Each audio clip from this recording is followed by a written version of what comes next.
Hey everyone, so we've got a major storm system that's going to be sweeping across the United States over the next several days, and with it comes the return of some pretty serious severe weather. I'm talking about damaging winds, large hail, and even the potential for a few tornadoes, especially across the Great Plains, the Midwest, the Ohio Valley, and parts of Dixie Alley. And that's not all. Some of the coldest air we've seen. All May is also coming in, with below freezing temperatures possible across the northern plains and even into the Midwest. So, in today's forecast, I'm going to break everything down and walk you through what to expect over the next 7 days. So, please take 2 seconds to hit the subscribe button, like the video, and leave your thoughts in the comments. Thank you for your support. Let's start with what's going on right now. Across the country, things are relatively quiet at the moment.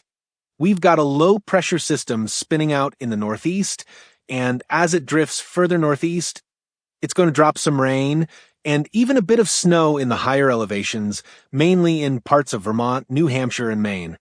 Snow in May isn't something you see too often, even in those areas.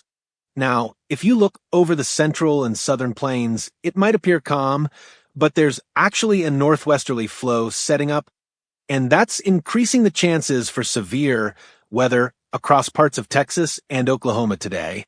So we've got to keep a close eye on things, especially because mesoscale severe events could pop up quickly.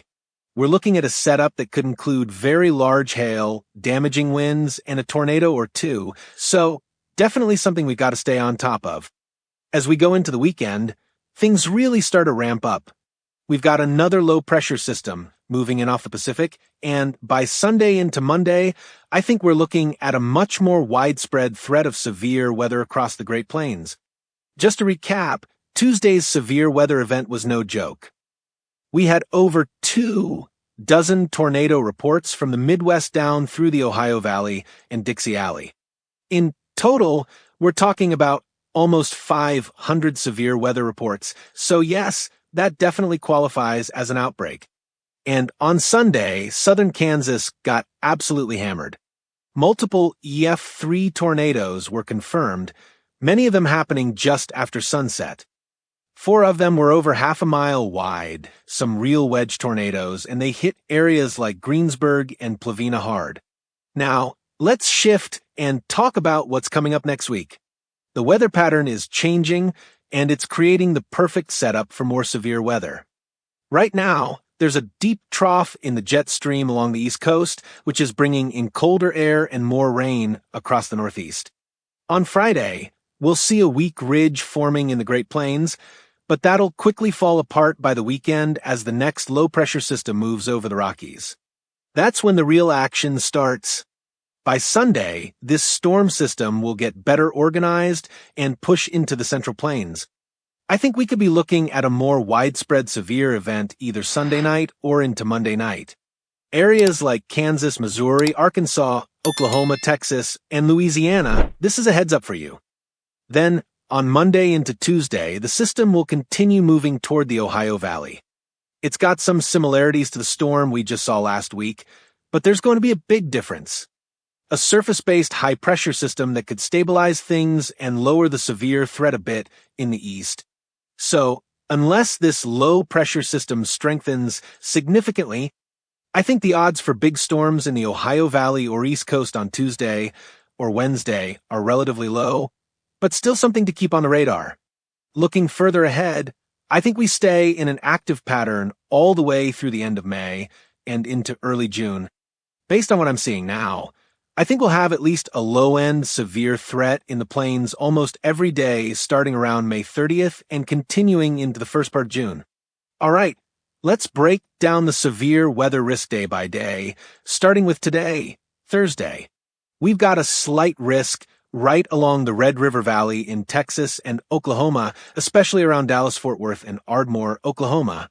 The main concerns today are large hail and damaging winds. We could see hail the size of softballs from some of these storms, so if you've got a car parked outside, now's the time to get it protected. Around 10 million people are under this threat zone today. And yes, there's a low-end tornado risk too. Now, as we head into Friday, the severe threat spreads out across more of the Great Plains. Damaging winds and large hail will again be the primary threats, but there's also the chance for an isolated tornado, especially in western Oklahoma and the Texas Panhandle. There's also a marginal risk back in eastern Florida, where a few storms could bring wind and hail. On Saturday, things continue, but it'll likely be another low-end severe day.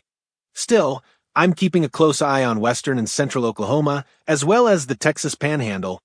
That area could see very large hail, and maybe even a tornado or two. Then we get to Sunday and Monday, and this is where things start to get more serious. The threat shifts south and east, and I think these 2 days are going to bring some of the more dangerous weather in this whole stretch. Scattered to numerous damaging wind reports, very large hail, and tornadoes will be possible. And personally, I think Sunday and Monday are shaping up to be the most concerning days overall. So here's what I'm watching for today, Thursday. A few storms could try to fire up in central Oklahoma early this afternoon with a hail threat. By 4 to 5 p.m., storms will likely become more numerous across the Red River Valley with hail and wind as the primary threats. But right near that warm front, especially in southern Oklahoma and northern Texas, we could see a tornado or two develop in the late afternoon to early evening. By around 7 to 8 p.m., these storms will move through the Red River Valley, and by 8 to 9 p.m., what's left of them will move into the Dallas-Fort Worth area.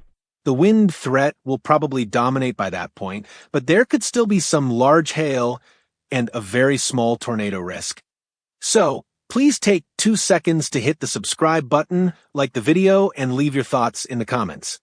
Thank you for your support. Once we get into the overnight hours and early Friday, things calm down a bit. But we need to keep a really close eye on Friday afternoon. If we get enough instability, we might see some supercells fire up in western Oklahoma around sunset. And if that happens, yeah, a strong tornado is definitely on the table. The setup looks pretty favorable, but it all depends on when and where storms initiate. If we do get storms forming in the right spot, we could be looking at a very photogenic tornado and even a strong one. Hail and damaging winds would also be possible Friday evening. After midnight, storms should begin to weaken as they move through places like Oklahoma City. On Saturday, the low-pressure system will start intensifying in the southern plains. I think we'll see more scattered severe storms during the day. But Sunday is where things really start to light up. The GFS model is showing widespread thunderstorm activity Sunday afternoon and evening, stretching from places like Joplin and Springfield, Missouri, all the way down to Dallas-Fort Worth and Abilene, Texas. The primary threats on Sunday will be wind and hail, but there's definitely the potential for a few tornadoes, especially if we see a line of storms with embedded rotation. By Monday, the whole system pushes east. I think we'll continue to see severe weather from Texas through Tennessee and Kentucky and across Dixie Alley. But again, Sunday looks like the most intense day, especially in Oklahoma. As the system moves out by late Monday into Tuesday, it'll start weakening, but there could still be some leftover severe storms in the southeast. I don't think the Ohio Valley will see much this time, unless our high-pressure system weakens. If it holds strong, that'll suppress a lot of the instability, just like what we saw last week. Heading into late next week, high pressure will sit over the plains, and then we're right back into another round of severe weather around May 31st and early June. This pattern is sticking around.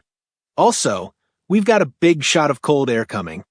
By Friday, temperatures across the Great Lakes, Ohio Valley, and the Northeast will be chilly, like jackets needed kind of cold. We could even see some rare May snow in the higher elevations of New England. Cold air will continue to build into the plains and Midwest into the weekend as our storm system exits east. If you're in Texas, get ready for a cool down. It's going to feel much nicer after all those 90s and triple digits. But by early June, things get uncertain again. I do think the East Coast is going to stay cooler than normal for a bit.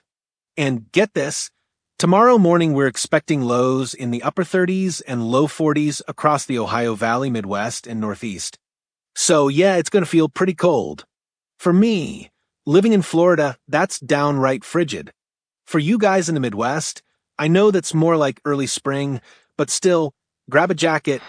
According to the Climate Prediction Center, below average temperatures are likely to stick around through the rest of May in the Ohio Valley and Southern Plains, while the West sees above average temps.